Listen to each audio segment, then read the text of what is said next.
माघ पौर्णिमेला हे उपाय करा. पौर्णिमेच्या दिवशी जशी लक्ष्मीची पूजा केली जाते तशी चंद्राची पूजा केली जाते. चंद्रोदय झाल्यावर त्याला तुपाचे निरांजन दाखवून फूल वाहावे आणि वाटीत दूध साखरेचा किंवा शक्य असल्यास तांदळाच्या खिरीचा नैवेद्य दाखवावा. तो प्रसाद सर्वांनी ग्रहण करावा. चंद्राची शीतल छाया तुमच्या आयुष्यात पडून तुमचेही जीवन चंद्रासारखे सौम्य, शीतल आणि प्रकाशमान बनेल. असे म्हटले जाते, लक्ष्मी पूजा करतेवेळी कवड्याची माळ देवीच्या पूजेत ठेवावी. पूजा झाल्यावर दुसऱ्या दिवशी ती माळ लाल वस्त्रात गुंडाळून आपल्या तिजोरीत ठेवावी. लक्ष्मीच्या कृपेने घरात धन, धान्य, संपत्ती यात बरकत होत राहील, अशी ही मान्यता आहे. तसेच चंद्र हा शीतलतेचा आणि वैवाहिक सौख्याचा कारक आहे. त्यामुळे वैवाहिक जीवन सुखाचे जावे असे वाटत असेल तर पती पत्नीने मिळून माघी पौर्णिमेच्या रात्री चंद्रदर्शन घ्यावे आणि गाईच्या दुधाचे चंद्राला अर्घ्य द्यावे. असे करण्यामुळे दाम्पत्य जीवन सुखाचे जाते असे सांगितले जाते. तर माघी पौर्णिमेला आवर्जून हे उपाय करा. तर मुख्य दारावर उपाय. घराच्या मुख्य दरवाजातून सकारात्मक ऊर्जा घरात प्रवेश करते असे म्हणतात. म्हणून माघ पौर्णिमेच्या संध्याकाळी मुख्य दरवाजाच्या दोन्ही बाजूंना तुपाचे दिवे लावावे. तसेच दरवाजावर हळदीने स्वास्तिक काढून आंब्याच्या पानाचे तोरण लावावे. यामुळे वैवाहिक वातावरण प्रसन्न राहते. तर लक्ष्मीची पूजा. माघी पौर्णिमेला लक्ष्मीची पूजा. या दिवशी श्री विष्णू आणि लक्ष्मी देवीची अभिषेक करावा. रात्री लक्ष्मीला तांदळाच्या खिरीचा नैवेद्य दाखवावा. यामुळे आर्थिक अडचणी दूर होतात.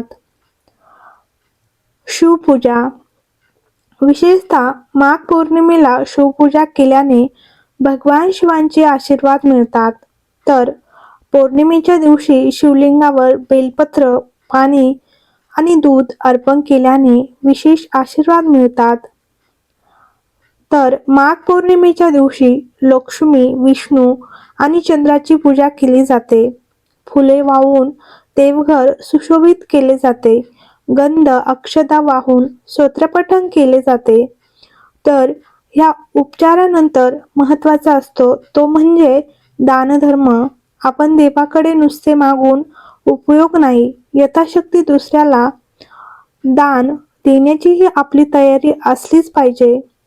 तर अशा वेळी कोणत्या गोष्टीचे दान करावे ते जाणून घेऊया. तर पौर्णिमेच्या दिवशी सकाळी स्नान करून सूर्यदेवाला अर्घ्य अर्पण करून 7 धान्य दान केल्यास रविदोष कमी होतो. तर साखर आणि तांदूळ यांचे दान चंद्रदोषासाठी चांगले असते. मंगल दोष निवारणासाठी हरभरा डाळ आणि गूळ दान केला जातो. तर बुधग्रहांच्या दोष मुक्तीसाठी केळी, करवंद आणि नारळाचे तेल दान शुभ मानले जाते. गुरुग्रहांच्या अनुकूलतेसाठी गूळ, तूप किंवा पुस्तके गरजू मुलांना दान करावीत. शुक्रासाठी लोणी, पांढरे तीळ किंवा तीळवडीचे दान करता येईल.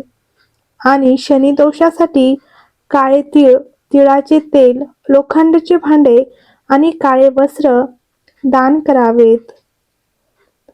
तर राहूसाठी बूट, चप्पल, अन्न, वस्त्र गरजूंना दान करावे. तर केतूला प्रसन्न करण्यासाठी टोपी, घोंगडी दान करणे, दिव्यांगांना मदत करणे शुभ मानले जाते. तर हिंदू धर्मात माघ पौर्णिमा ही अत्यंत पवित्र आणि शुभ मानली जाते. पवित्र स्नान आणि अर्घ्य. तर पौर्णिमेच्या दिवशी शक्य असल्यास पवित्र नदीत स्नान करावे. जर घरीच स्नान करत असाल तर पाण्यात थोडे गंगाजल टाकून स्नान करावे. तसेच स्नानानंतर तांब्याच्या कलशातून सूर्याला अर्घ्य द्यावे. यामुळे आरोग्य समस्या कमी होतात. तर सूर्याला जल अर्पण करा. तर पौर्णिमेला सकाळी सूर्याला जल अर्पण करून ओम पिताभ्य नमः ह्या मंत्राचा जप करावा.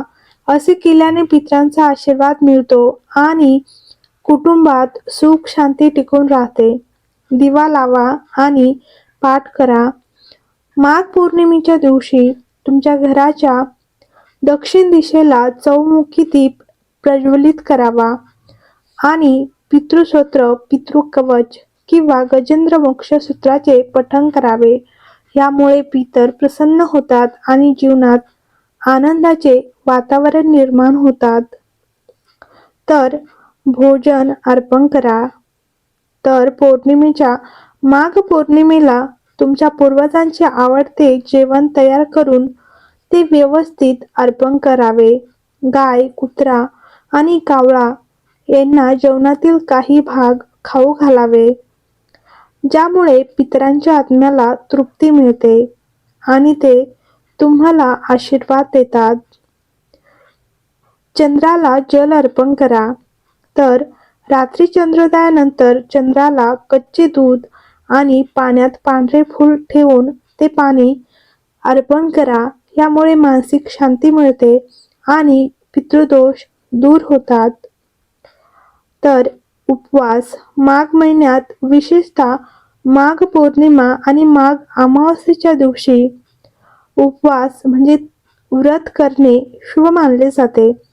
धार्मिक प्रगती आणि मानसिक शांती मिळवण्याचा हा एक मार्ग आहे.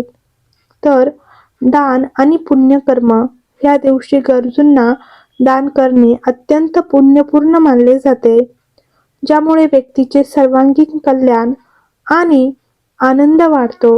माघ महिन्यात गरीब आणि गरजूंना कपडे, अन्न आणि इतर आवश्यक वस्तू दान केल्याने आशीर्वाद मिळतात. तर गायत्री मंत्राचा जप करणे. माघ महिन्यात गायत्री मंत्राचा जप केल्याने आध्यात्मिक शांती आणि मानसिक शुद्धी मिळते. या प्रथेमुळे जीवनात सकारात्मक बदल होतात. नदीत तर्पण. पौर्णिमेला पूर्वजांना तर्पण अर्पण करणे हे विशेष महत्त्व आहे. तर कुटुंबाच्या समृद्धी आणि शांतीसाठी ही प्रथा फायदेशीर मानली जाते. हर हर महादेव. श्री शिवाय नमस्तुभ्यम. व्हिडिओ आवडला असेल तर लाईक करा आणि कमेंट बॉक्समध्ये हर हर महादेव लिहायला विसरू नका.